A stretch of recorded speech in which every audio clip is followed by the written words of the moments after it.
If you've been following along in this course, you've laid the groundwork, and you're now well on your way to wearing that investor badge confidently.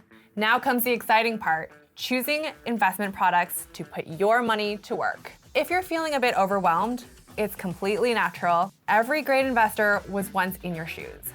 After all, there are literally thousands of stocks to choose from, not to mention other investment products like crypto, bonds, mutual funds, and so much more. And not all products are equal.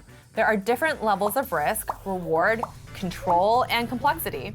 You don't need to invest in the riskier or more complex products to see success. Instead, it's about finding a path where you feel confident and secure in your choices. In this video, I'll help narrow down the options by going through some of the more common investment products, so you can get started on creating your first portfolio. First up, stocks. Let's be honest, when people start to think about investing, stocks are usually the first thing that jumps to mind. They're exciting, and we are usually familiar with mainstream brands such as TD, Coca-Cola, Apple, and Microsoft. But what are stocks exactly? Well, many companies sell partial ownership in the form of shares, which can help grow their businesses and pay off debt.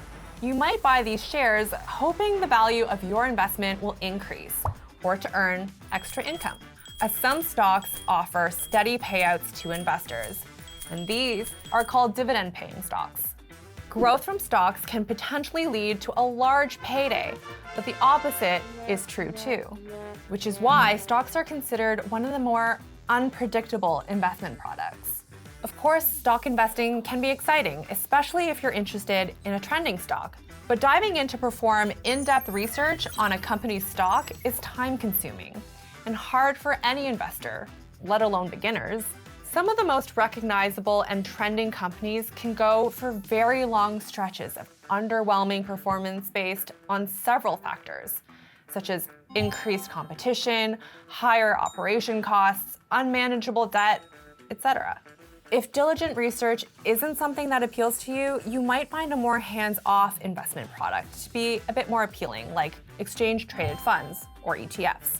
Picture an ETF as a basket that holds other investments, meaning when you purchase an ETF, you're buying into several different companies in one shot. So your risk is spread wider than if you were to buy just one single stock. ETFs are professionally managed, so there is a cost, but that cost is not charged to you directly. Instead, it's paid from the fund's overall value. Another feature is that ETFs can have many different focuses. Some may only invest in Canadian stocks, while others invest in American or even international stocks. Or you can select one anchored around a sector or theme, such as healthcare or green energy.